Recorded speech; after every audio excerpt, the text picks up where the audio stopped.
الحمد لله نحمده ونستعينه ونستغفره ونؤمن به ونتوكل عليه ونعوذ بالله من شرور انفسنا ومن سيئات اعمالنا من يهده الله فلا مضل له ومن يضلله فلا هادي له ونشهد أن لا إله إلا الله وحده لا شريك له ونشهد أن سيدنا وسندنا وحبيبنا ومولانا محمدا عبده ورسوله الذي أرسله الله بالحق بشيرا ونذيرا وداعيا إلى الله وسراجا منيرا صلى الله تعالى عليه وعلى آله وأصحابه وبارك وسلم تسليما كثيرا أما بعد فأعوذ بالله من الشيطان الرجيم بسم الله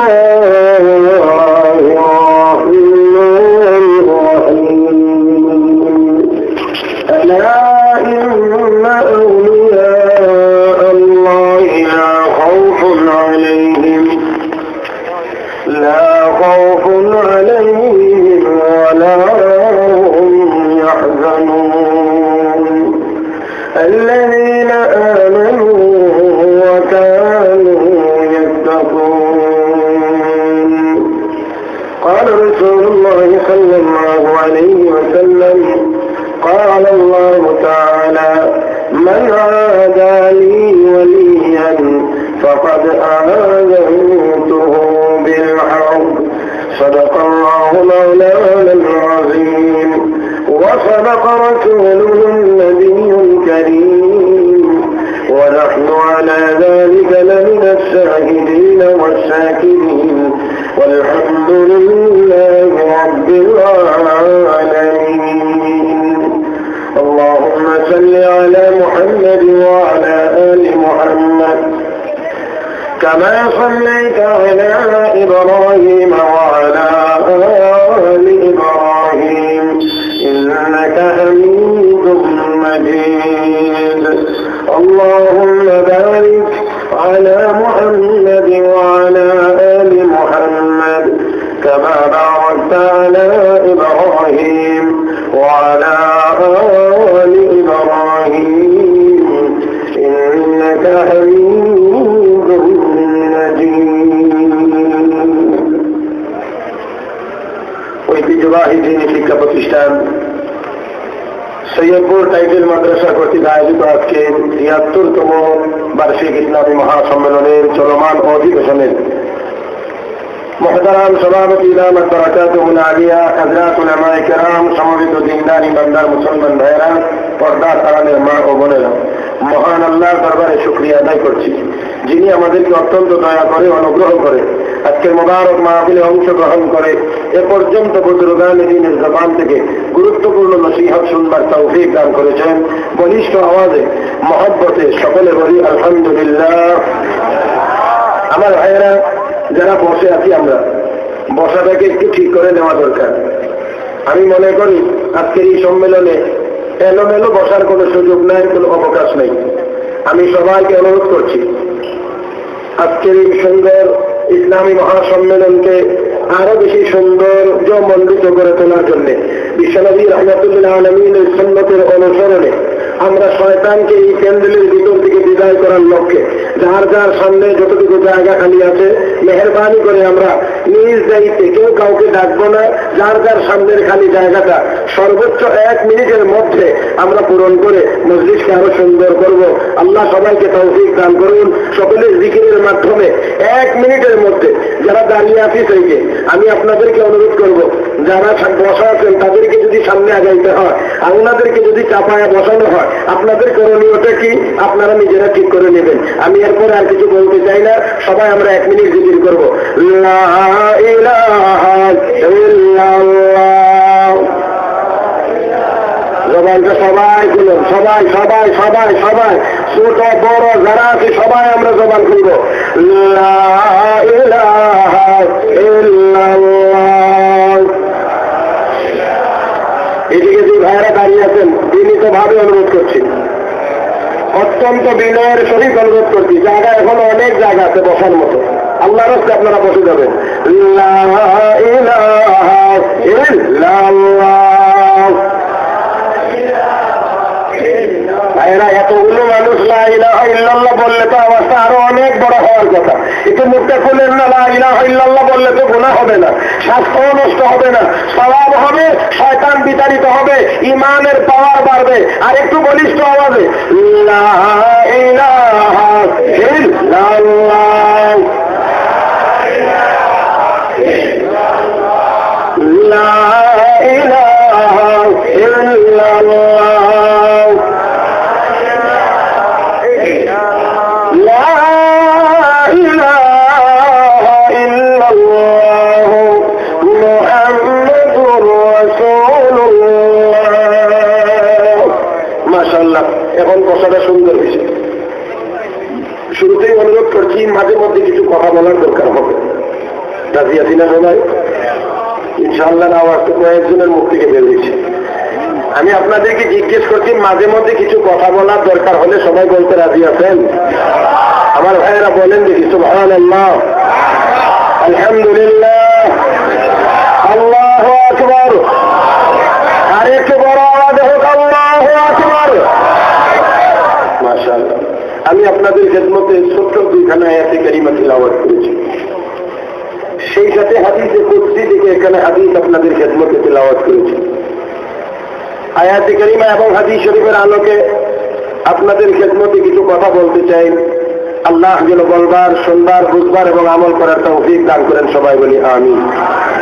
আয়াতে কারিমার ভিতরে আল্লাহ রাব্বুল আলামিন ঘোষণা করছেন, আলা ইন্না আউলিয়া আল্লাহি লা খাউফুন আলাইহিম ওয়া লা হুম ইয়াহজানুন।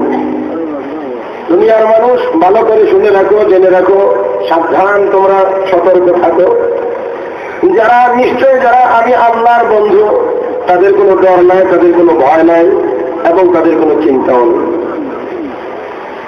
আমার বন্ধুগণ, এই আয়াতে কারিমার ভিতরে আল্লাহ রাব্বুল আলামিন আল্লাহর ওয়ালিদের পুরস্কার ঘোষণা করেছেন। পরের আয়াতে আল্লাহ রাব্বুল আলামিন বলেন, আল্লাহর ওয়ালি কারা? আল্লাযীনা আমানু ওয়া কানু ইয়াত্তাকুন, যারা ঈমানদার এবং যারা সবসময় আল্লাহকে ভয় করতে থাকে। তাহলে ওলি হওয়ার জন্য গুণ লাগে দুইটা, আর ওলি হইতে পারলে পুরস্কার আছে অনেক। আল্লাহ সংক্ষিপ্ত কথায় এই পুরস্কারের ঘোষণা করেছেন, তাদের কোনো ডর নাই, তাদের কোনো ভয় নেই।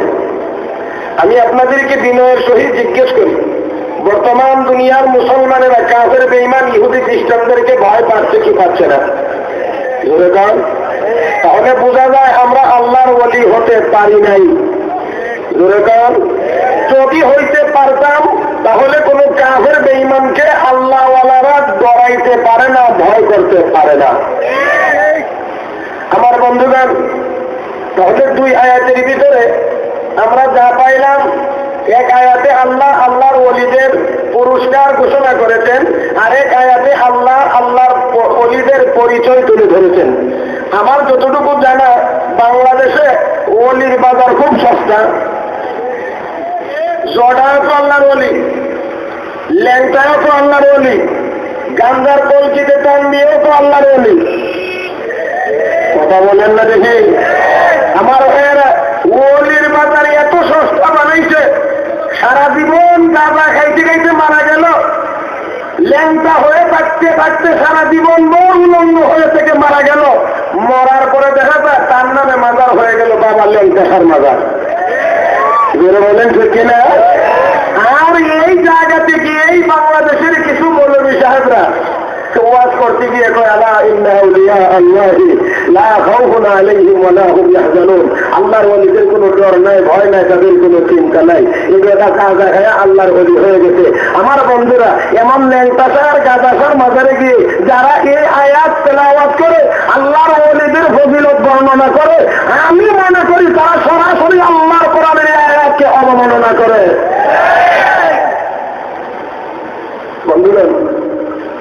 আসুন, আল্লাহ রাব্বুল আলামিন বলেন, যারা আমি আল্লাহর বন্ধু তাদের কোনো ডর নাই, ভয় নাই।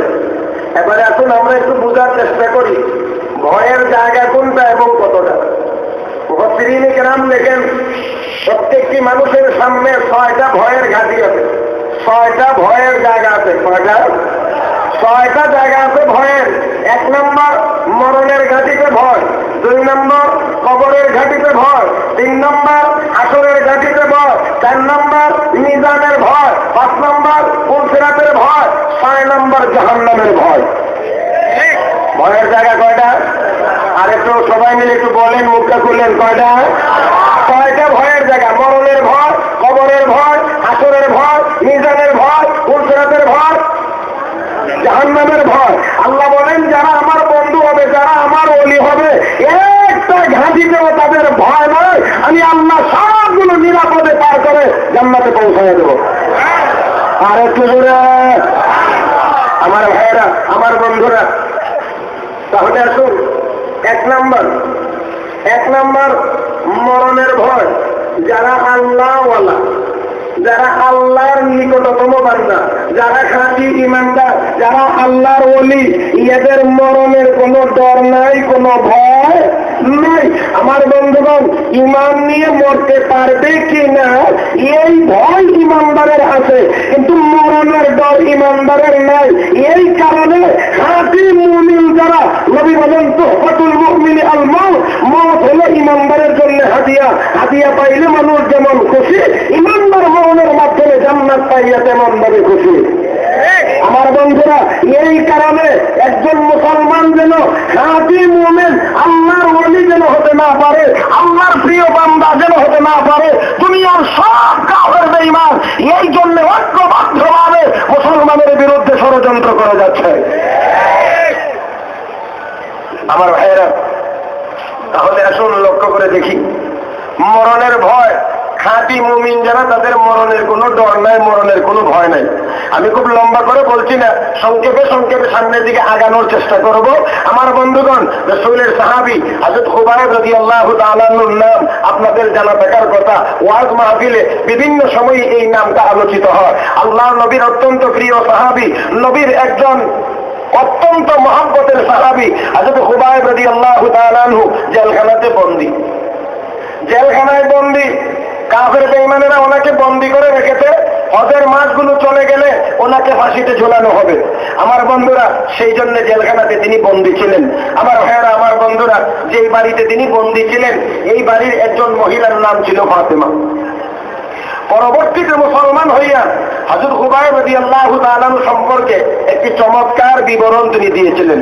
ওয়াল্লাহি মা রাআইতু আসীরান কাত্তুন খায়রান মিন খুবাইবিন ওয়া লাকাদ রাআইতুহু ইয়াকুলু মিন কিতাবিন ওয়া মা বিমাক্কাতা ইয়াওমা ইযিন সামারা ওয়া ইন্নাহু লামুসাকুন ফিল হাদীদ ওয়া মা কানা ইল্লা রিজকুন রাযাকাহুল্লাহ।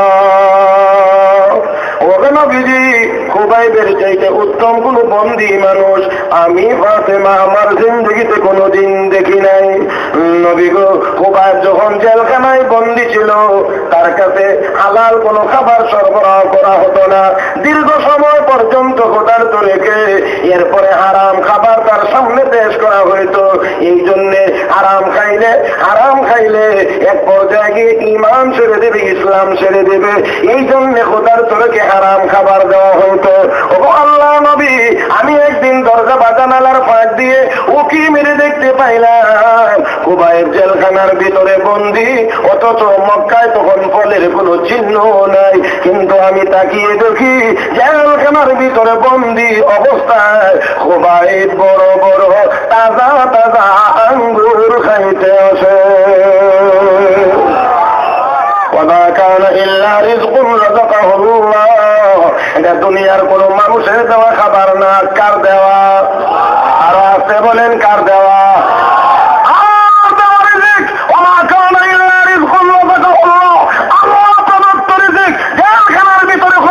মক্কায় যখন বাগানে কোনো ফলের চিহ্ন নাই, খুবাইব জেলখানার ভিতরে বসে বসে আঙ্গুর ফল খায়। আমি আবার আওয়াজ করে জানতে চাই, দিলেন কে?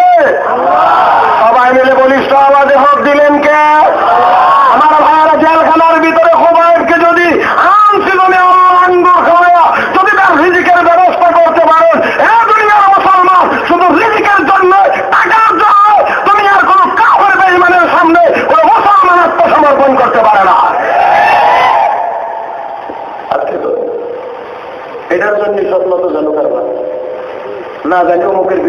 সাহায্য বন্ধ করে দেয়, অমুকের উল্টা বললেনি আমাদের আবার উন্নয়ন বরাদ্দ বাতিল করে দেয়। এই কারণেই আমরা ন্যায্য কথাটা বলতে পারি না। আর এই ন্যায্য কথাটা বলতে না পারার কারণেই মিয়ানমারের মা বোনদেরও ইজ্জত নষ্ট করাকে আমরা এখনো বিরত রাখতে পারি নাই। আরো আছে বলুন না, আছে কিনা? আমার ভাইয়েরা, আমি প্রায়ই বলার চেষ্টা করছি, আজকেও আবার আপনাদের খেদমতে বলতে চাই, সোজা আঙ্গুলে ঘি উঠে না, আঙ্গুলে একটু বাঁকা করা লাগে। ঘি খাইতে হলে আঙ্গুল একটু বাঁকা করা লাগে। এখন যদি মিয়ানমার সহ সারা পৃথিবীর নির্যাতিত মুসলমানদেরকে বাঁচাইতে হয়, যদি রক্ষা করতে হয়, এই নরম সুরে আর মাইরেন না, এই পিঠে হাত বোলানোর মতো এমন নরম কথা বললে কাজ হবে না। আজকে সময়ের দাবি 58টি মুসলমান দেশ থেকে একজোটে ঘোষণা দেওয়া হোক, যত জায়গায় মুসলমান নির্যাতিত আছে, যাদের হাতে নির্যাতিত তাদেরকে জানা দেওয়ার দরকার যে নির্যাতন অবিলম্বে বন্ধ করো। যদি বন্ধ করো না, সারা দুনিয়ার সব মুসলমান ঐক্যবদ্ধভাবে তোমাদের মোকাবেলায় ময়দানে নামবো। প্রয়োজন হলে আবার বদরের ময়দান কায়েম হবে। পারবেন তো ইনশাআল্লাহ? বদরের ময়দানে সাহাবায়ে কেরাম অস্ত্র নিয়ে গেছিলেন না ঈমান নিয়ে গেছিলেন? জুড়ে বলেন না, অস্ত্র নিয়ে না ঈমান নিয়ে? আর ভাইয়েরা, মুসলমান অস্ত্রের মোকাবেক্ষী না। এই জন্য আল্লাহ বলেন না মুসলমান শুধু অস্ত্রের পিছনে দৌড়াও, ওয়াইদু লাহুম মাসতাতাতুম, তোমাদের যতটুকু সামর্থ্য আছে ততটুকু অস্ত্র তোমরা সংগ্রহ করো, আর বাকিটার ব্যবস্থা আমি আল্লাহ করব। ভাইয়েরা, আপনাদের আওয়াজটা আর একটু নিচু করা দরকার। হ্যাঁ, সৈয়দপুর মাদ্রাসার মাহফিলে আপনারা যদি আজকে আওয়াজ করতে ভোগান্তি করেন, আওয়াজ করবেন কোন জায়গায় গিয়ে, এটা আমার একটু জানা দরকার। কোনখানে গেলে আপনারা আওয়াজ বলিষ্ঠ হবে। আমি চাই আজকে মাটি ও মানুষ সবাই যেন লাফায়। আল্লাহ, এটা আবার অন্য কোনো লাফানো না। আমার ভাইয়ের এটা ইমানি লাভ, যেরকম ঠিক না?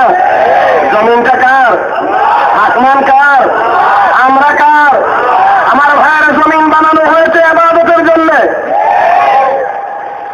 বলে গেছেন না, আমার আগে যিনি বয়ান করেছেন হযরত বলে গেছেন না, জমিন ইবাদতের জন্য। আল্লাহ আমাদেরকে বানাইছেন ইবাদতের জন্য। তাহলে পৃথিবী সৃষ্টি হয়েছে ইবাদতের জন্য, এই জমিন আল্লাহ বানাইছেন ইবাদতের জন্য। আমার বন্ধুরা, তাই আসুন বলতে চাই, গোটা কয়েকটা নাস্তিক যদি সুচ্চার আওয়াজ নিয়ে এই দেশে থাকতে পারে, আমরা এই দেশের 92% মুসলমান আজানের আওয়াজ আল্লাহু আকবার নিয়ে বাঁচতে চাই। বন্ধুরা আমার, আসুন, বলছিলাম দূরে চলে গেছি অনেক, আবার স্মরণ করে দেখি হযরত খুবাইব রাদিয়াল্লাহু তাআলা আনহু। স্মরণ আছে তো আপনাদের? হযরত খুবাইব রাদিয়াল্লাহু তাআলা আনহুকে সর্বশেষ নেওয়া হয়েছে, এবার ফাঁসিতে ঝুলানো হবে। ফাঁসিতে ঝুলানো হবে। ফাঁসির কথা শুনলে কার ভয় লাগে না? আমার ভাইয়েরা, ফাঁসির মঞ্চে ওনাকে নেওয়া হচ্ছে। ওই সময়েও হযরত খুবাইব রাদিয়াল্লাহু তাআলা আনহুকে আবু সুফিয়ান একটি প্রস্তাব দিয়েছিল। যিনি পরবর্তীতে মুসলমান হয়েছিলেন, তখন মুসলমান হন নাই, নবীর শ্বশুর। আবু সুফিয়ানকে বলেছিলেন, হে খুবাইব, তোমার সামনে একটি প্রস্তাব পেশ করছি।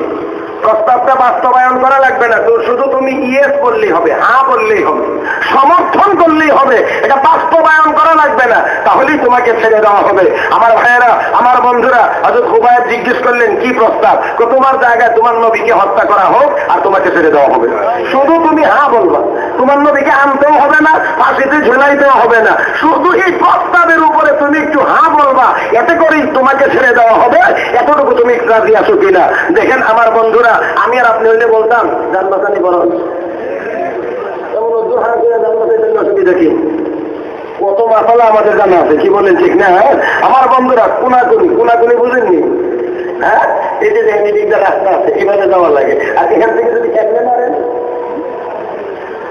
এটা দেখো কোনাকুনি। এইরকম কোনাকুনি মাসালা আমাদের অনেক জানা আছে সুবিধা মতো। কিন্তু বিশ্ব নবীর যিনি সাহাবী, যার কলিজা ঈমানে ভরপুর, সেই ব্যক্তিটি নবীর বিরুদ্ধে এই কথাটাও বরদাস্ত করতে পারেন না।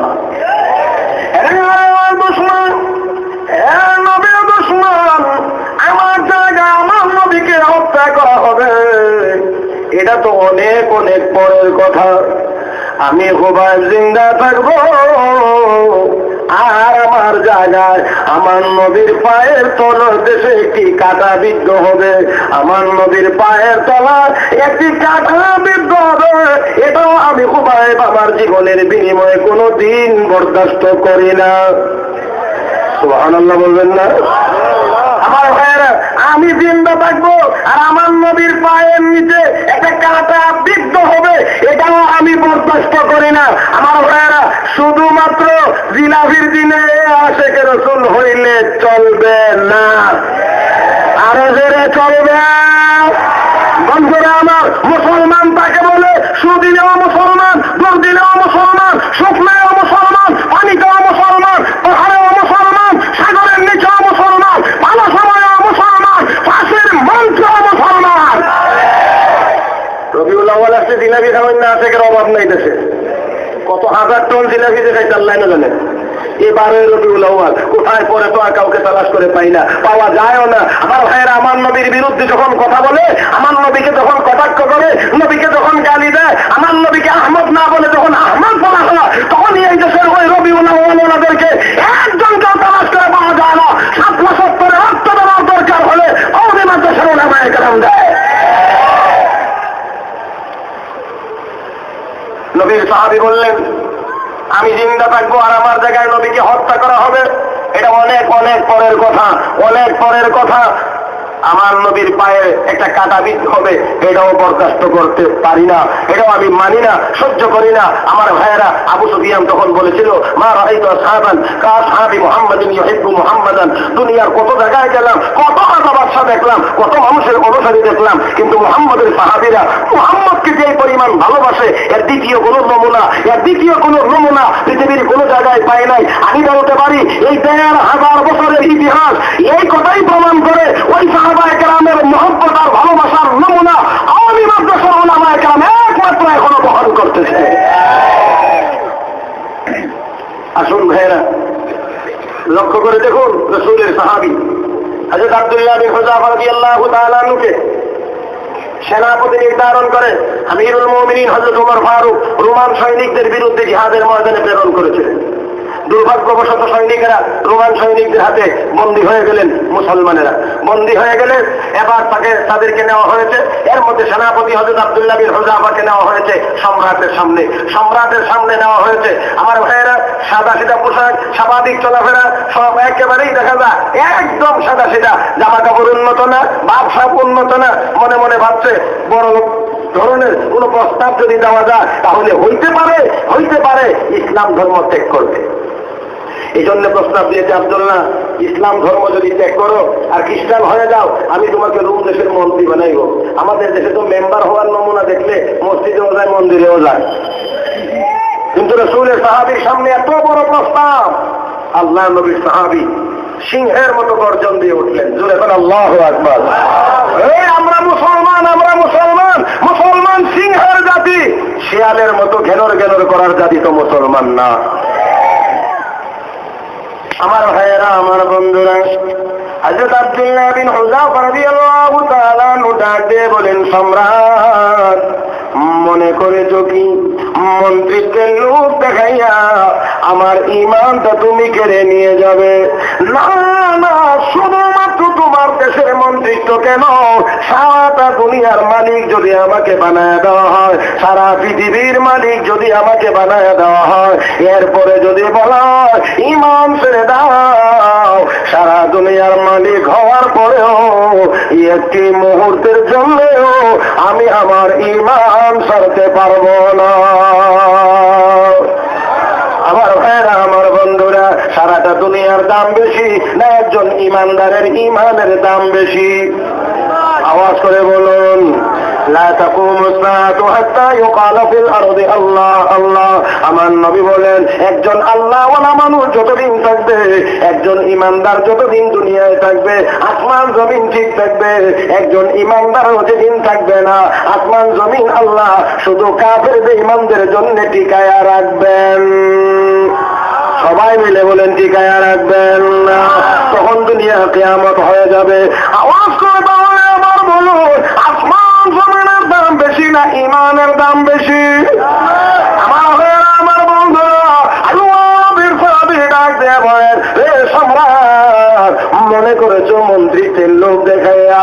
আমার দামি ঈমান তুমি কেড়ে নিয়ে যাবে?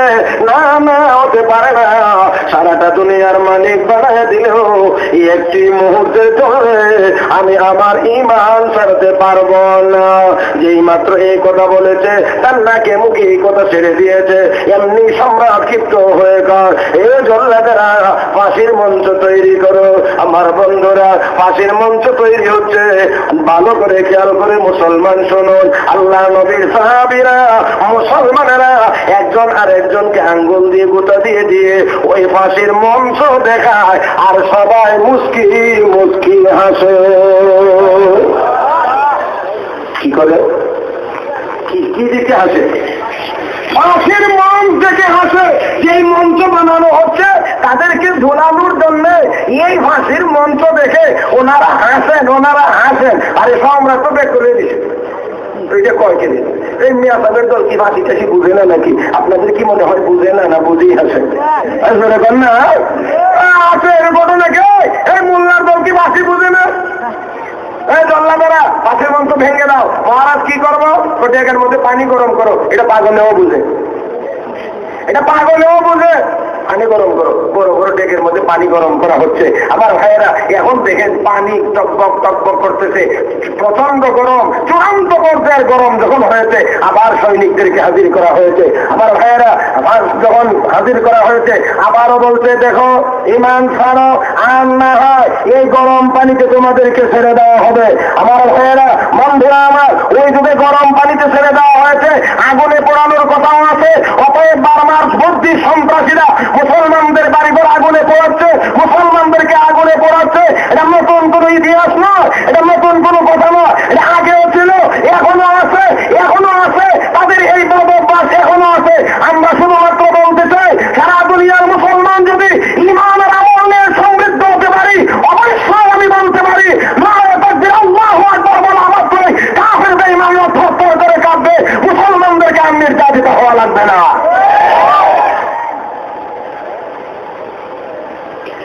রাসূলের সাহাবী হযরত আব্দুল্লাহ বিন হুযাফাকে আবারও বলা হচ্ছে, এখনো সময় আছে, ফিরে আসো, এখনো সময় আছে, ফিরে আসো, ঈমান ছেড়ে দাও, না হয় গরম পানিতে ছেড়ে দেওয়া হবে। হযরত আব্দুল্লাহ বিন হুযাফা সব সৈনিকেরা ডাক দেয়, সম্রাট, এই গরম পানিতে ঝাঁপ দিতে পারবো, কিন্তু কোনো অবস্থাতেই ঈমান ছাড়তে পারবো না। আমার ভাইয়েরা, যেই মাত্র এই কথা বলেছে, এমনি একজনকে গরম পানিতে ছেড়ে দিয়েছে। পানিতে নিক্ষেপ করা মাত্রই মুহূর্তের মধ্যে শরীরটা কত বিক্ষত হয়ে গিয়েছে, শাহাদত বরণ করেছে। আর এই দেহটা, এই শরীরটা, চেহারাটা চেনা যায় না। আমার ভাইয়েরা, কত বিক্ষত হয়ে গিয়েছে গরম পানির কারণে। আমার বন্ধুরা, হযরত আব্দুল্লাহ বিন হুযাফা রাদিয়াল্লাহু তাআলা আনহু, হযরত আব্দুল্লাহ বিন হুযাফা রাদিয়াল্লাহু তাআলা আনহু দৃশ্যটা দেখে চোখের পানি ছেড়ে কাঁদতে আরম্ভ করেছেন। সম্রাট মনে মনে ভাবছে, মনে হয় ভয় পেয়েছে এখন সাথীর করুণ মৃত্যু দেখে, মনে হয় এখন ভয় পেয়েছে, এই জন্য এমন করে কাঁদতে আসে। জল্লাদেরা রে, আর কাউকে পানিতে ছেড়ে দিও না, আর কাউকে ছেড়ে দিও না, একটু অপেক্ষা করো, জিজ্ঞেস করে নি আগে কেন হাসছিল আর এখন কেন কাঁদে। ও আব্দুল্লাহ, একটু আগে এসেছিল, এখন কাঁদতে আসো, মনে হয় ভয় পেয়েছ, মনে হয় ভয় পেয়েছ, মনে হয় তোমার সাথীর করুণ মৃত্যু দেখে তোমার ভিতরে ভয় ঢুকে গেছে, এই জন্য মরণের ভয়ে তুমি এখন কাঁদতে আরম্ভ করেছ। আল্লাহ বলেন, না সম্রাট, না না, আমি ভয়ে কান্দি না, আমার কান্না এটা ভয়ের কান্না না। বলে, তাহলে কেন কান্দতে আসো? কইটা আমার আফসোসের কান্না। তোমার আবার এখন কিসের আফসোস? সম্রাট গো শোনো, আমার সাথী ভাই, আমার একজন মুসলমান ভাইকে যখন আমার চোখের সামনেই গরম পানিতে ছেড়ে দেওয়া হলো, আমি তাকিয়ে দেখতে পাইলাম মুহূর্তের মধ্যে তার রুহটা বের হয়ে গেছে, দেহটা কত বিক্ষত হয়ে গিয়েছে। এই দেহ আর ফেরত পাওয়া যাবে না, এই দেহটা আসবে না, রুহ আসবে না। আমি আমার আল্লাহর দরবারে ভিতরে ভিতরে চোখের পানি ছেড়ে ছেড়ে কাঁদছি, আর কায়েম অনুবাদকে আল্লাহকে ডাকছি, আর বলছি, আল্লাহ তুমি তুমি আমাকে কেন গো একটা দেহ মাত্র দান করলা? একটা দেহ তো একবার গরম পানিতে ছেড়ে দিলে শেষ হয়ে যাবে। ওগো আল্লাহ, তুমি আমাকে কেন 100 দেহ দান করলে না? যদি 100 দেহ দান করতা তাহলে আজকের ইমানি পরীক্ষা আমি 100টা দেহ এই গরম পানিতে ছেড়ে দিয়ে তোমার সন্তুষ্টির জন্য কোরবানি দিতাম। সম্রাটের মাথায় বলে কি মারতে চায় একবার, মরতে চায় 100বার। এটার নাম মুসলমান।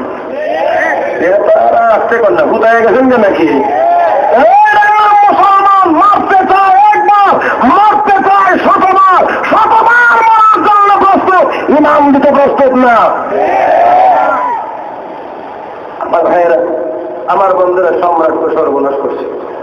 যদি একবার মারতে চাইলে 100 বার মরতে থাক, এদের মারলে কিনা বলবো?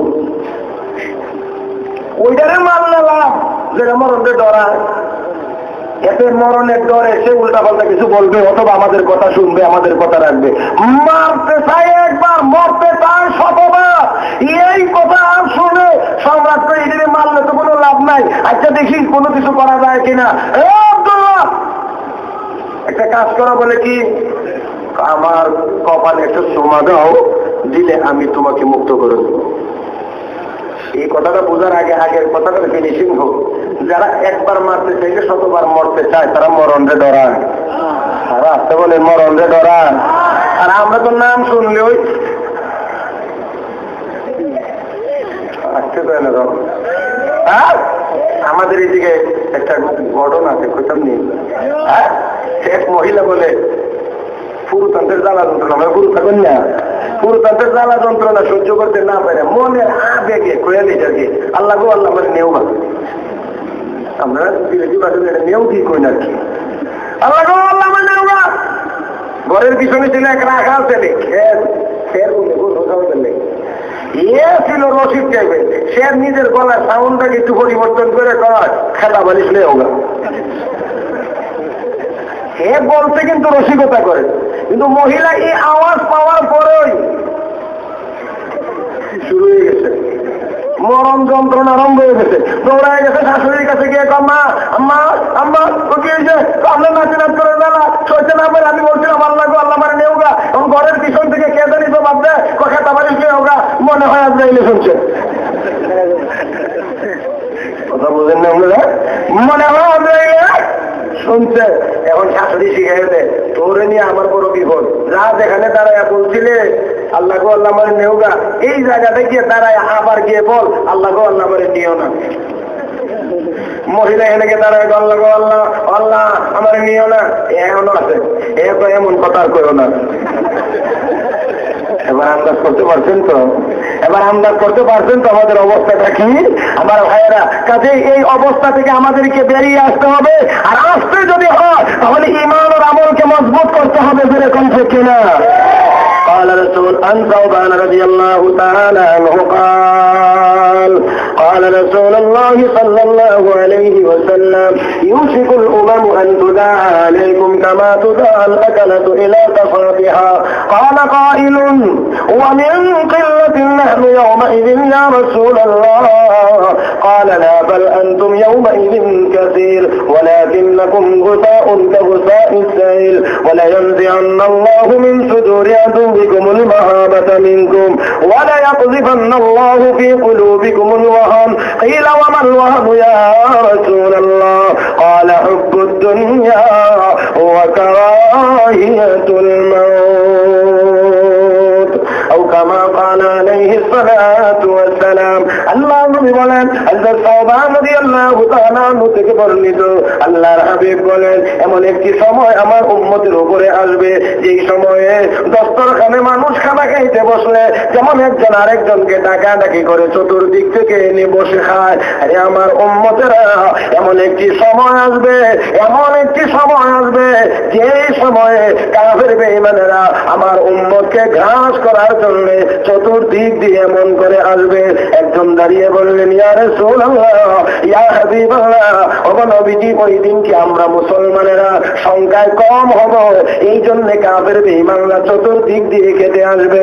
আল্লাহ নবী বললেন, না না না, সংখ্যায় কম হবে না, ওয়ালা বাল আনতুম ইয়াউমাইযিন কাসীর, বরঞ্চ সেদিন তোমরা সংখ্যায় হবে অনেক। ওয়ালাকিন্নাকুম গুসাউন কাগুসাইস সাইল, তোমরা বিক্ষিপ্ত হবে এমন স্রোতের পানির মধ্যে খড়কুটা ভেসে যায়, একটার সাথে আরেকটার কোনো যোগাযোগ নাই, এই কারণে পানির স্রোতের টানে ভেসে যায়। আমার বন্ধুরা, আমার বন্ধুরা, আল্লাহ নবী বলেন তোমরাও থাকবে তেমন ভাবে বিক্ষিপ্ত, একজনের সাথে আরেকজনের কোনো যোগাযোগ থাকবে না। আল্লাহ নবী বলেন, ওয়ালা ইয়ানজিআন্নাল্লাহু মিন সুদুরি আদুবিকুমুল মাহাবাতা মিনকুম, কাফের বেঈমানরা মুসলমানের নাম শুনলে যে ডরাইতো, ভয় পাইতো, এই ভয়টা তাদের অন্তর থেকে আল্লাহ উঠাইয়া দিবেন। ওয়ালা ইয়াযিবান্নাল্লাহু ফি কুলুবিকুমুল ওয়াহান, তোমাদের কলবে আল্লাহ ওয়াহান ঢেলে দিবেন। সাহাবী বলেন, ওয়ামাল ওয়াহান ইয়া রাসূলুল্লাহ, ও নবীজি, ওয়াহান আবার কোন জিনিসের নাম? আল্লাহ নবী বলেন, হুব্বুদ দুনিয়া ওয়া কারাহিয়াতুল মাউত, একটা হলো দুনিয়ার মহব্বত, আরেকটা হলো মৌতের প্রতি অনীহা। দুনিয়ার মায়া করতে পারবে না, মরণের ভয় তাদের অন্তর থেকে দূর হবে না। মরণের ভয় যতদিন পর্যন্ত দূর হবে না, ততদিন পর্যন্ত কাফের বেঈমানের সামনে দাঁড়ায়া ন্যায্য কথাও বলতে পারবে না। আরে মরণের ভয় যদি থাকে, কাফের বেঈমানদের সামনে দাঁড়ায় কথা বলা যাবে না। আর যদি মরণকে বরণ করা যায়, তাইলে কেবল কাফের বেঈমানের সামনে দাঁড়ায় সাহস করে কথা বলা যায়। আমার ভাইয়েরা, সেই জন্য আসুন বলছিলাম, দেখেন আল্লাহ নবীর সাহাবীরা জীবন দেওয়ার জন্য প্রস্তুত, জান দিতে প্রস্তুত, কিন্তু ইসলাম দিতে প্রস্তুত না।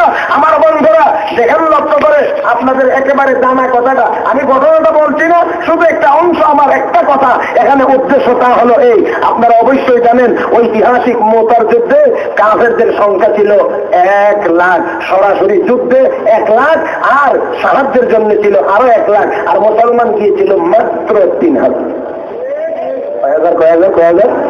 3000 আর 1 লাখ, এটা কি চিন্তা করা যায় কত গুণ ব্যবধান? 3000 আর হলো 1 লাখ। আমার ভাইয়েরা, এরপরেও আল্লাহ নবীর কোন সাহাবীকে ধাক্কায়া পাঠাইতে হয় না, আমার নির্দেশ দেওয়াই লাগবে না। নবী বলেছেন স্বাচ্ছন্দ্যে মনের আগ্রহে 1 লাখের বিরুদ্ধে যুদ্ধের জন্য তারা যাওয়ার জন্য প্রস্তুত হয়ে গেছে। মাইকের আওয়াজ কি আপনাদের বুঝতে একটু সমস্যা হয় নাকি? হ্যাঁ, আচ্ছা। আমার ভাইয়েরা, আমার বন্ধুরা, 1 লাখের বিশাল বাহিনীর বিরুদ্ধে মাত্র আমার মতো ইমানদারের যদি এরকম 3000 কইতো, আমি বিনয়ের শহীদ করলাম, নিজের হাতে ধরে নিজের জানটা দিয়ে আসবো। 1 লাখের বিরুদ্ধে মাত্র 3000, নাস্তা হতো।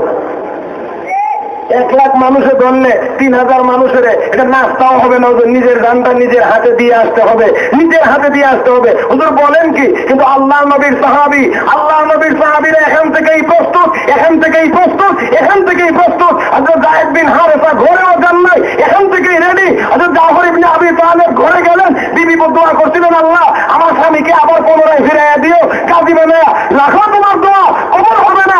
নবী বলছেন আমার আগে একজন সেনাপতি, পরে একজন সেনাপতি, এরপর বলছেন উনিও শহীদ হলে আরেকজনকে বানাইতে, কাজে নির্ঘাত এই যুদ্ধের ময়দানে আমি শাহাদাত বরণ করবো, আর তুমি কেউ ফিরাই আনার জন্য, কাজেই তোমার এই দোয়া কবুল হবে না। আওয়াজ করে একটু জবাব দিতে হবে। আপনারা একটু বলবেন কি ওই সাহাবীর ভিতরে মরণের ডর ছিল? তিনি দোয়া করছিলেন, এখন তোমারই দোয়া কবুল হবে না, তোমারই দোয়া নবীর মর্জির উল্টা, তোমার এই দোয়া নবীর মর্জির উল্টা। নবীর মর্জি হইলো আমি জিহাদের ময়দানে শাহাদাত বরণ করবো। আমার ভাইয়েরা, যদিও নাম শাহাদাত, এটা মর্যাদার জন্য, কিন্তু শাহাদাত তো জীবন দেওয়ার নাম, মরণের নাম। আমার ভাইয়েরা, হযরত আব্দুল্লাহ বিন জাফর অল্প বয়সী বাচ্চা, বাবার পিছনে পিছনে কান্দে আর দৌড়া, কিন্তু হযরত জাফর ইবনে আবি তালেব একবারের জন্য পিছনের দিকে ফিরে তাকান নাই। কারণ এখন যদি দেখি সন্তানের মুখ, আর যদি দেখি তার চোখে পানি, তাহলে আমার সন্তানের মায়া যদি ভিতরে জন্ম হয়, তাহলে আমি জিহাদের ময়দানে যাইতে পারবো না। তাকাইলেন না, তাকাইলেন না, তাকাইলেন না, পিছনের দিকে তাকান নাই, সন্তান কান্দে, এরপরও পিছনের দিকে তাকান না, তাকাইলে মায়া লাগতে পারে, ভিতরে মায়া জন্ম নিতে পারে। এই জন্যে আল্লাহ নবীর নির্দেশ পালন করে জিহাদের ময়দানে গিয়ে শাহাদত বরণ করা আমার নসিবে নাও হতে পারে। এই জন্য কি একটি বারের জন্য পিছনের দিকে তাকাইলেন না? আমার ভাইয়েরা, আমার বন্ধুরা, এই বাচ্চাটি যখন যুদ্ধ শেষ হয়ে আবার সাহাবীরা ফিরে আসতে শুরু করেছিলেন, মদিনার সাহাবীরা সাহাবায়ে কেরাম মুজাহিদদেরকে আগায় আনার জন্য গেছে। হযরত আব্দুল্লাহ বিন জাফর গিয়েছিলেন। আমার বন্ধুরা, যখন এই একজন সৈনিক সামনে আসে, এমনি চোখের পানি ছেড়ে ছেড়ে কান্দেন আর বলেন, চাচা গো, আপনার সাথে না আমার আব্বা জিহাদের ময়দানে গিয়েছিলেন, আপনি দেখি ফেরত আসলেন, আমার আব্বা কোথায়? আমার ভাইয়েরা, আমার বন্ধুরা, সান্ত্বনা দেওয়ার মতো কোনো ভাষা ছিল না তখন কারো কাছে। আমার বন্ধুরা, যখনই একজন আসে তার সামনে গিয়ে দাঁড়ায়, চাচা আপনার সাথে না আমার আব্বা জিহাদের ময়দানে গিয়েছিলেন, আপনি ফেরত আসলেন, আমার আব্বা কোথায়? আমার আব্বা কোথায়? আল্লাহ নবী দেখেন পাগল পারা, নবী আবার তাকে গিয়ে ডাক দিলেন, কাছে আনলেন। নবী তার মাথায় হাত বলে বলেন, আব্দুল্লাহ রে, তোর বাবাকে তো আর ফিরিয়ে দেওয়া সম্ভব না, তোর বাবাকে আর ফিরিয়ে দেওয়া সম্ভব না, তবে আমি রাসূল একটা ঘোষণা দিলাম, আজ থেকে আমি বিশ্ব নবী, সারা জীবনের জন্য তোর আব্বা হয়ে গেলাম। আমার ভাইয়েরা, আমার বন্ধুরা, একটু খেয়াল করে দেখুন, আল্লাহ নবী মাত্র 3000 সাহাবী গেলেন জিহাদের ময়দানে 1 লাখ বাহিনীর বিরুদ্ধে, আরো আসতেছে 1 লাখ সহযোগিতার জন্য। নিশ্চয়ই তারা মরণ রেটরাইলে সেখানে যাইতে পারে না, যাওয়ার কথা না। আর মরণের ভয় তাদের কেন ছিল না? তাদের ঈমান ছিল মজবুত, তাকওয়া ছিল মজবুত। আল্লাযীনা আমানু ওয়া কানূ ইয়াত্তাকুন, তাদের ঈমান, তাদের তাকওয়া ছিল মজবুত। এই জন্য মরণের কোনো ভয় ছিল না, ভয় ছিল আল্লাহর ভয়। কলবে জুড়ে কোন ঠিক না? তাকওয়া মানে আল্লাহর ভয়। আল্লাহর ভয় কলবে থাকলে মাখলুকাতের ভয় থাকতে পারে। জোরে বলেন না, জোরে বলেন না, থাকতে পারে। আমার ভাইয়েরা, আমার বন্ধুরা, আজকে তাকে লক্ষ্য করে আল্লাহ নবী সাহাবীরা 3000 সাহাবী গেলেন। আমার বন্ধুগণ, এবার দেখেন 3 জন শাহাদাত বরণ করেছে। 3 জন শাহাদাত বরণ করলে আল্লাহ নবী পরোক্ষ নির্দেশনা অনুযায়ী, নবীর পরোক্ষ ইঙ্গিতে হযরত খালিদ ইবনুল ওয়ালিদ রাদিয়াল্লাহু তাআলা আনহুকে সেনাপতি নিযুক্ত করা হয়েছিল। আর উনি ইসলামের ঝান্ডা উঁচু করেন, তরবারি হাতে নিলেন, আর একজন লোক নিয়োগ দিয়ে বললেন, তোমার কাজ শুধু তরবারি সাপ্লাই দেওয়া, তরবারি চালাইতে হবে না, চালাইব আমি। আমারটা ভাঙলে যেন তোমার হাতে আমি আরেকটা প্রস্তুত পাই, এই জন্য তুমি শুধু সাপ্লাই দিবে। আল্লাহু আকবার বলে বলে সামনে আগা, চিৎকার করে কোন আল্লাহু আকবার। আমার বন্ধুরা, আল্লাহু আকবার বলে সামনে আগা। সামনে যে কাফের পরে তাকে জাহান্নামে পাঠায়, তরবারি ভেঙে গিয়েছে, আরেকটা তরবারি হাতে নিয়েছেন, সামনে আগাইতে আছেন। আওয়াজ করে বলুন, মরণের ভয় আছে? আরো জোরে কান। বন্ধুরা, আমার নাই আরেকটা তরবারি ভাঙলেন, আরেকটা তরবারি ভাঙার পরেও পিছনে যখন ফিরে না, কাফের বেঈমানেরা আর টিকে থাকতে পারেন না, টিকে থাকতে পারে না। 1 লাখের বাহিনী পরাজিত হয়ে ময়দান ছাড়তে আরম্ভ করেছে। 3000-এর মজবুত ঈমানওয়ালা আল্লাহওয়ালাদের গলায় মহান আল্লাহ বিজয়ের মালা পরা দিয়েছে। ولا تهنوا ولا تحزنوا وأنتم الأعلون إن كنتم مؤمنين। যদি পূর্ণ ঈমানদার হতে পারো তাহলে তোমাদের কোনো ডর নাই, তোমাদের কোনো ভয় নাই। আলা ইন্না আউলিয়া আল্লাহি লা খাউফুন আলাইহিম, এরা যারা আল্লাহ ওয়ালা হবে, আল্লাহর ওয়ালি হবে, এদের কোনো ডর নাই, এদের কোনো ভয় নাই। 1 নম্বর ভয়ের গাড়ি হলো মউত, মরণের কোনো ভয় খাঁটি ঈমানদারের কলবে থাকতে পারে না। না, ঈমানদার একমাত্র ডরায় কাকে? আরো যেরকম কাকে? মুসার বিরুদ্ধে 70,000 জাদুঘর নামানো হয়েছিল। কতজন? 70,000। মুসা নবী নাম ছিলেন মাত্র একা।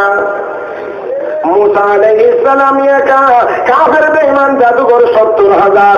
দলটা কোনটা বড়? জোরে কন্যা কোনটা বড়? কাফেরের দল বড়। 70,000 জাদুঘর, মুসা নবী একা।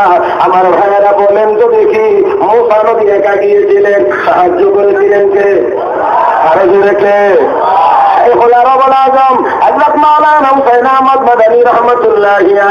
ব্রিটিশ বিরোধী আন্দোলনে একবার যখন কারফিউ জারি করা হয়েছে, কারফিউ ভঙ্গ করে তিনি গিয়ে মঞ্চে হাজির হয়েছিলেন। আমার বন্ধুরা, মুসলমানের অবাক হয়, কারফিউ হয়েছে, তাতে কি হয়েছে?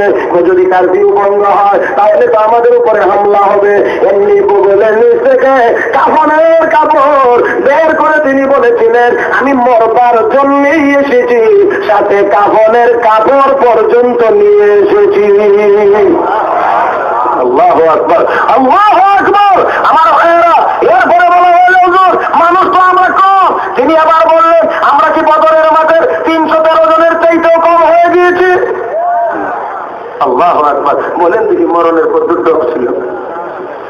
আমার ভাইয়েরা, আমার বন্ধুরা, তাহলে আসুন, বলছিলাম আল্লাহ নবী, বিশ্ব নবী, রাহমাতুল্লিল আলামিনের সাহাবী, সামনের দিকে আগা, ময়দান পরিষ্কার, মুসলমানের গলায় বিজয়ের মালা, 1 লাখ দৌড়ে, আড়াইশো এক লাখ আসতে পরে এরা দিকে কি ওইভাবে দৌড়ো করেও যা মনে হয় যেন কি জানি তোমাদের বিপদ, এই দৌড়াইতে আসো কেন, দৌড়াইতে আসো কেন? এরা কয় গান বাঁচাইতে দিলে তোমরাও দৌড় দেবো। এটা কেমন কথা কর? তোমরা 1 লাখ গেলে, আমরা 1 লাখ আসলাম, এরপরে আবার 3,000 মাত্র, এরপরে আবার তোমরা আমরাও দৌড়াইতাম। কারণটা কি? দেখো 300, 1300 আর 30 জন বনবার মতো সময় তো নাই। ময়দানে খালি একজনের যেই নমুনা আজকে দেখছি, 1 লাখে মিলাই এত একজনের সাথে পারি না। রাস্তে কোন সুবহানাল্লাহ। আরেকটু জোরে কর। আমি তো এই সিলেটি অঞ্চলে আশেপাশে অনেক জায়গায় এই কথাগুলো বলছি, আর কেউ মনে চায় এই কথা বলতে। আচ্ছা, শাহজালাল মুজাররদ ইয়ামানি নদী পার হয়েছিলেন স্টিমার দিয়ে। কথা বলেন না কেন? কিসের উপরে? জানাবান। তাহলে কাফের বেঈমানরা স্টিমার দিয়ে যে কাজ করে, মুসলমান হতে পারলে, আল্লাহওয়ালা হতে পারলে, আল্লাহর ওলি হতে পারলে, নামাজের মুসল্লা দিয়ে মুসলমান সেই কাজ করতে পারে। গোবিন্দের দালান ভাঙ্গার জন্য কয়টা বিমান নিয়ে এসেছিলেন? বুঝে বলেন না, কয়টা ট্যাঙ্ক, কয়টা কামাল, কয়টা রাইফেল? কিছুই না। বলেছিলেন কি? ওরা বলেন কি? তাহলে বোঝা যায় কাফের বেঈমান বোমার ও বিমান দিয়ে বোমা নিক্ষেপ করে যেই কাজ করতে পারে, মুসলমান আল্লাহর ওলি হতে পারলে আল্লাহু আকবার আওয়াজ দিয়ে সেই কাজ করতে পারে।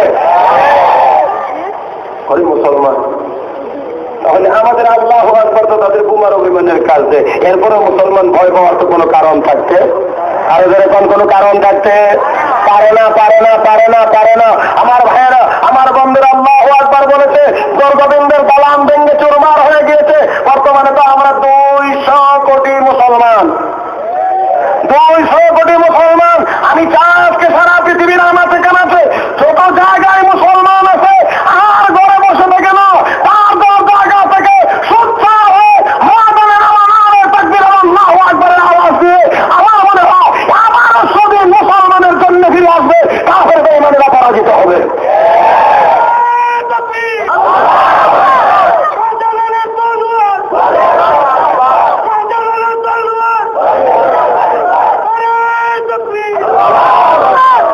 গর্জনের আওয়াজ হয়েছে, গর্জে উঠত, এটা গর্জের আওয়াজ।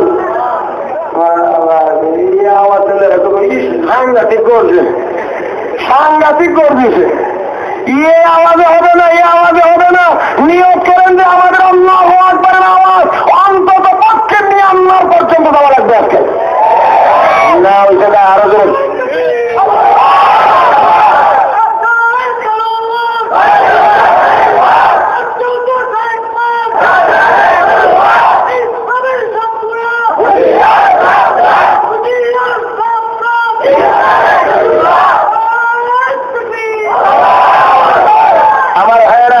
মোটামুটি যারা আগে বলছিলেন তারা আর একটু জোরে বলছেন, কিন্তু অনেকেই এখনো জবান খুলেন নাই।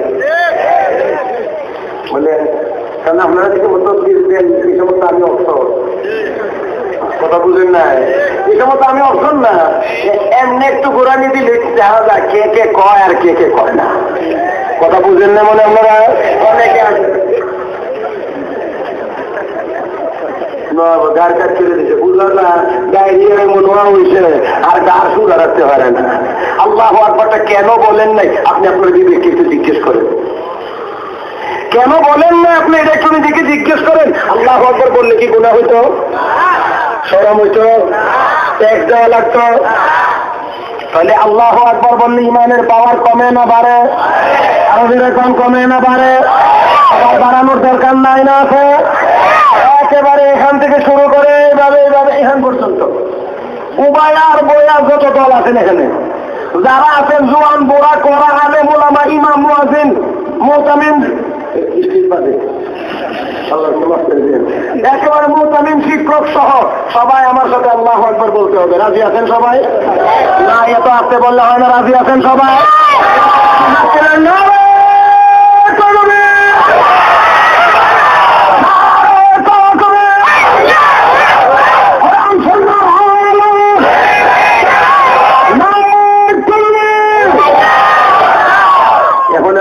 আগের আমাদের মধ্যে নিচে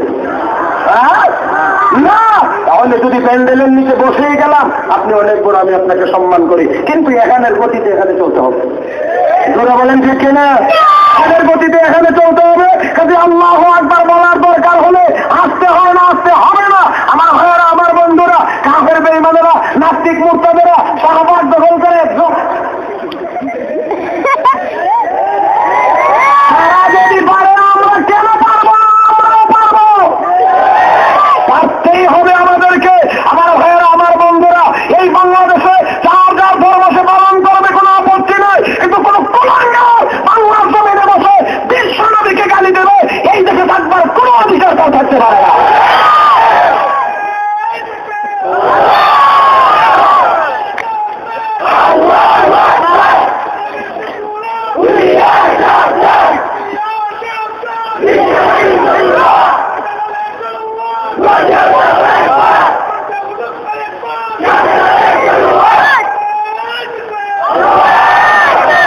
এমনটা হইলে বোঝা যায় যে না কিছু করছেন আপনারা, কিছুক্ষণ চলা যাবে, অন্তত কিছুক্ষণ চলা যাবে।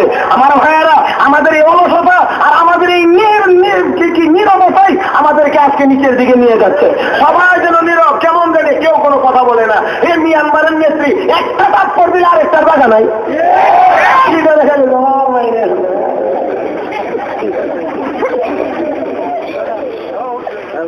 আমার ভাইয়েরা, আমার তো মনে হয় মুসলিম বিশ্ব থেকে যদি একযুগে একটা আহ্বান করা হইতো, আমার মনে হয় বাংলাদেশের শতকরা 92 জন মুসলমানের মধ্যে অন্তত মহিলা ছাড়া আর কাউকে মনে হয় জেনে পাওয়া যেত না। তোরা বলেন ঠিক কিনা?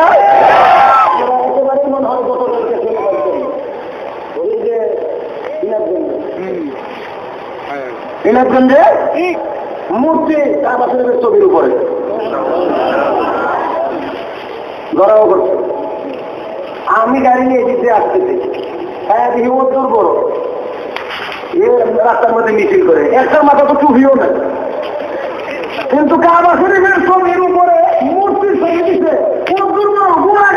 এই দিয়েও শুনি স্লোগান দেওয়ার মুসলমানের। তাহলে বোঝা যায় বাংলাদেশের মুসলমানেরা ইসলামের বিধিবিধান কিছু পালনে শিথিলতা থাকতে পারে, কিন্তু তাই বলে কাবার অবমাননা হবে এটা কোন মুসলমান বরদাস্ত করতে পারে না। আমি মাঝে মাঝে বুঝে পাই না, আমরা যদি হিন্দুরা দেখি বুঝে কামড়াইনি, এই দেশে তো তোমরা শ্বশুরের মতো আসো, তোমরা ইন্ডিয়ার দিকে একটু ছায়া দেখো, তোমরা মোদি দাদা দেশটা, এখানে আমরা মুসলমানেরা কত কষ্টের ভিতরে আছে। দেখো না একটু মিয়ানমারে বৌদ্ধরা, দেখো না এই দেশে মুসলমানকে কেমন করে মারছে। মুসলমান যদি সহনশীল না হইতো, ইসলাম যদি সাম্প্রদায়িক সম্প্রীতি শিক্ষা না দিত, আমার নবী যদি এই সুন্দর আদর্শ আমাদেরকে দিয়ে না যাইত, তাহলে এই দেশে যতজন হিন্দু আছে বাংলাদেশের 2 বেলার নাস্তাও তো হতো না মুসলমানদের। কিন্তু আজও পর্যন্ত তার উপরে কোনো আঘাত করা হয় না। এত মুসলমান নির্যাতিত হচ্ছে পৃথিবীতে, এরপরে হয় না কেন? এটা ইসলাম সমর্থন করে না, আমার নবী অনুমতি দেয় বলেন নাই। তাহলে এরপরও কি তোমরা এত আদরে থাকার পরেও তোমার মাঝে মধ্যে বুঝতে আমরা কাবা শরীফের উপরে মূর্তির ছবি তুইটা কাম যদি তোমরা এটা করো তো মুসলমানেরা তোমরা তো কাবা শরীফের ছবির উপরে মূর্তি তুইছ, তোমরা মূর্তিগুলো তো নিতে এই দেশের মুসলমানের 1 ঘন্টাও লাগবে না, কিন্তু নেয় না আমার ভাইয়েরা। কাজেই তোমরা তোমাদের ধর্ম পালন করো, স্বাধীনভাবে পালন করো, কোনো বাধা নাই, কিন্তু মুসলমানের হৃদয়ের স্পন্দন খানায় কাবা। পৃথিবীর মুসলমান নামাজে দাঁড়াইলে মুতাওয়াজ্জিহান ইলা জিহাতিল কাবাতি, আর এমনি শব্দগতভাবে না বললেও মনের দিক থেকে তো এই প্রস্তুতিটা সবাই আছে বলে কোন ঠিক না বলে সকলের জীবনের কেন্দ্র হলো কারখানায় কাবা। এই কাবার ছবির উপরে মূর্তি রাখবে এই মুসলমানের দেশে থেকে, ৯২% মুসলমানের দেশে থেকে। আমরা চাই যে কুলাঙ্গারি কাজ করেছে দৃষ্টান্তমূলক শাস্তির ব্যবস্থা করা হোক, যাতে করে ভবিষ্যতে এমন অন্যায় করার দুঃসাহস দেখাইতে না পারে। কষ্ট হচ্ছে বেশি, আমার সময় শেষে আমার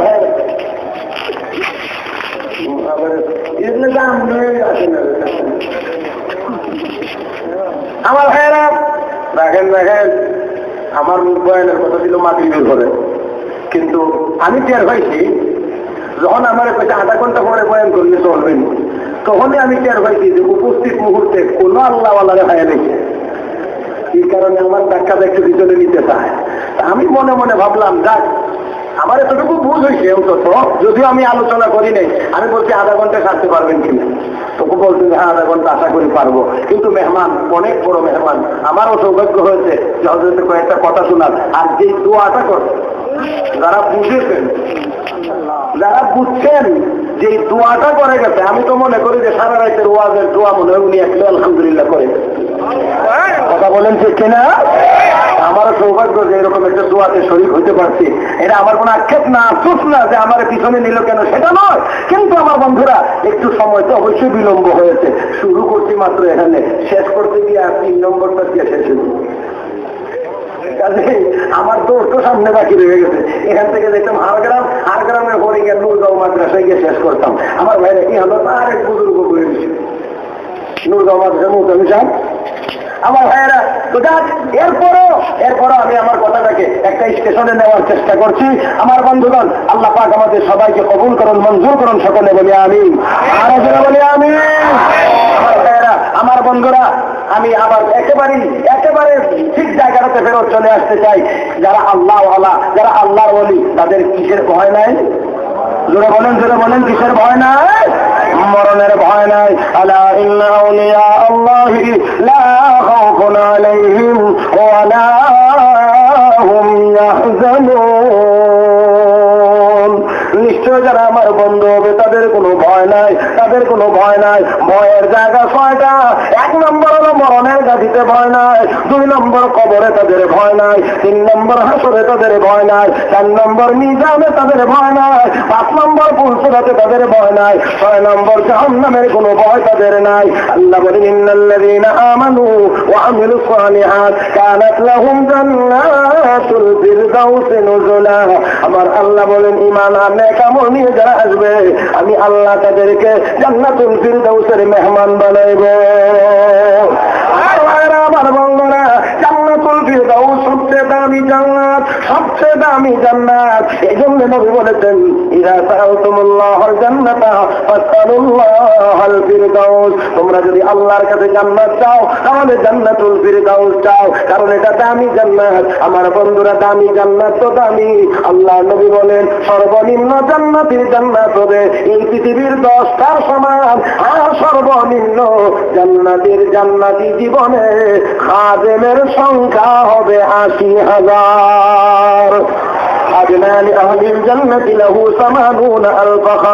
আল্লাহ নবী বলেন সর্বনিম্ন জান্নাতের খাদেমের সংখ্যা হবে 80,000। আমার ভাইরা, আমার বন্ধুরা, তাহলে আসুন আল্লাহর ওলি হওয়ার দরকার আমাদের সকলের নাই না আছে? আমার ভাইরা, আমার বন্ধুরা, এবার আসুন পরে রাতে আমার আল্লাহ ওলিদের পরিচয় দিয়েছেন। ওলি কারা? আল্লাযীনা আমানু। 1 নম্বর হলো যারা ঈমানদার, 2 নম্বর গুণ হলো ওয়া কানু ইয়াত্তাকুন। যারা আল্লাহকে ভয় করতেছে এবং ভয় করতে থাকবে, শুধু একদিন দুই দিনের জন্য না, সারাটি জীবন যারা আমার আল্লাহকে ভয় করে, গুনার কাজ ছেড়ে দেয়, গুনার কাজ সামনে চলে আসে, গুনার কাজের মজা আছে কিন্তু সাজার ভয় অন্তরে আছে, এই জন্য গুনার কাজে লিপ্ত হয় না, সাজার ভয়ে গুনার কাজ ছেড়ে দেয়, এর নাম তাকওয়া। আমার বন্ধুরা, এই তাকওয়াওয়ালা যারা, তারা হলো আল্লাহর ওলি, এদের কোনো ডর নাই, এদের কোনো ভয় নাই। আমার ভাইয়েরা, আমার বন্ধুরা, তাহলে আসুন, ঈমান থাকতে হবে, তাকওয়া থাকতে হবে। ঈমান আর তাকওয়া যদি থাকে, আল্লাহ ওলি হতে পারবে। আর বর্তমান সময়ে আমি অত্যন্ত সাহস করে বলছি, আমার বন্ধুরা, ঈমান আর তাকওয়ার প্রশিক্ষণ যদি কোনো প্রতিষ্ঠানে হয়, তাহলে এই প্রতিষ্ঠানের নাম হলো একমাত্র কওমি মাদ্রাসা। তাকওয়ার প্রশিক্ষণ হয়, এর সর্বনিম্ন একেবারে ছোট এবং সাধারণ কথা। আমি তো ছোট মানুষ, সাধারণ মানুষ, এটা একেবারে সাধারণ একটা কথা বলি। আমাদের যে মাদ্রাসা ভর্তি ফরম আছে, কওমি মাদ্রাসা, এই ভর্তি ফরমের সাথে কিছু নিয়মাবলী থাকে। ভর্তি ফরমের এই ফরমটার মধ্যে অপরদিকে কিছু নিয়মাবলী থাকে, এর মধ্যে একটা থাকে কওমি মাদ্রাসা, আমার জানার মধ্যে সব মাদ্রাসাতে আছে, অন্যের জিনিস যত ছোটই হোক না কেন, অন্য কাহারও জিনিস যত ছোটই হোক না কেন, অনুমতি ছাড়া ধরা যাবে না, অনুমতি ছাড়া ব্যবহার করা যাবে না। তাকওয়ার প্রশিক্ষণ এ যদি নিতে পারে, আরেকদিন কিছু দিলে অসুবিধা কি? না, এই প্রশিক্ষণ স্কুল কলেজ ইউনিভার্সিটিতে না থাকার কারণে বড় শিক্ষিত হয়, বড় চোর হয়। আমরা যারা মুভমেন্ট চাও, আমি মাদ্রাসা থেকে ডাক্তার ইঞ্জিনিয়ার হয় না, আমি বলি না, হয় না, হয় না, হয় না। তবে বাংলাদেশ ব্যাংকের রিজার্ভ চুরি করার মতো এমন মার্কা মারা কোনো চোর তো দূরের কথা, 1 টাকা চুরি করার মতো কোনো চোর কওমি মাদ্রাসায় তৈরি হয় না। তোমরা ডাক্তার বানাইছো, ইঞ্জিনিয়ার বানাইছো, আর বাংলাদেশ ব্যাংকের রিজার্ভ চুরি করার শুরু তো তুমিই বানাইছো, যেখানে আমরা বানাইছি। আমার ভাইয়েরা, আমার বন্ধুরা, আমরা তো যত ছোটই হোক, এটা তো দরবারের অনুমতি হুজুরে কর নাই। এটা কেন নাই? এটা তাকওয়ার প্রশিক্ষণ, এটা প্রশিক্ষণ যাতে করে কখনোই সে জীবনে বড় হইয়া অন্য কাহারও জিনিস অনুমতি তারা ধরতে না পারে। মাওলানা শাহিনুর পাশা চৌধুরী সাহেব, সাবেক এমপি সাহেব বলে গিয়েছেন এই কথা যে কওমি মাদ্রাসার কোন ছাত্র, কোন শিক্ষক কোন মামলার আসামি নাই, না খাইয়া থাকতে পারে, কিন্তু আরেকজনের পকেটে হাত দিতে জোরে কর না, আরেকজনের পকেটে হাত দিতে পারে না, দেয় না, দেয় না, দেয় না। বরঞ্চ চুরি যেন না হয়, ডাকাতি যেন না হয়, যাতে করে এই কাজ কেউ না করে, এই জন্য সবচেয়ে বড় মেহনত কওমি মাদ্রাসাওয়ালারা করে। আরো জোরে কর, কওমি মাদ্রাসাওয়ালারা কত লাইনে করে? 1 নম্বর হইল এই বিল্ডিং এর ভিতরে ছাত্রদেরকে পড়ায়া করে। 1 নম্বর, এখানে যারা ছোট ছোট যারা আছে, এরা এখানে ভর্তি করে পড়া, আল্লাহরে ডরাও, আল্লাহ ডরাও, আল্লাহ সব জায়গায় আছেন, আল্লাহ সব দেখেন, অত চুরি করো না। এই কারণে এখান থেকে পড়ে গিয়ে চুরি করে না। এরপরে যারা এই মাদ্রাসায় আসে না, বিভিন্ন কারণে এমন বিভিন্ন খারাপ কাজে লিপ্ত হয় না, এরপরে আবার ঠিক করবার জন্য কওমি মাদ্রাসার আরেকটা শাখা আছে, চলমান মাদ্রাসা, এটার নাম দাওয়াত ও তাবলীগের মেহনত। ওই লোকগুলি গিয়া চুরি করে।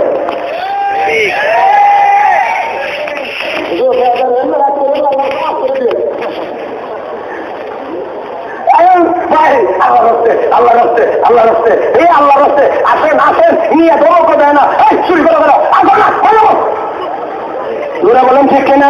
এরাও বলে না, এই ভিড়ে হাতে মরা নিয়ে নিয়ে নিয়ে নিয়ে মসজিদে নিয়ে ঢুকায়া, নামাজে দাঁড় করায়া, সময়ে সময়ে কোরআনের তেলাওয়াতের মস্ত করায়া, আল্লাহ নবী এবং সাহাবীদের জীবনী শোনায়া এই কওমি মাদ্রাসাওয়ালারাই 1000 চোর ডাকাতকে আল্লাহওয়ালা বানাইছে।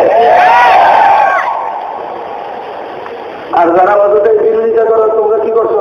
মাজারে যে গরু উঠবো খাওয়া ছাড়া, আর যে হানো গরু এখানে এরপরে আরো 15 দিন পর্যন্ত হাঁটন জানা, খুব দামি গ্রাম খাওয়া যায়। আমার ভাইয়েরা, তাই আসুন, এই জাতির খেদমত যদি করে, দুনিয়া আখিরাত উভয় লাইনে জাতির খেদমত যদি কোনো প্রতিষ্ঠান করে, এই প্রতিষ্ঠানের নাম হলো কওমি মাদ্রাসা। আরো জোরে বলেন ঠিক কিনা? এই মাদ্রাসা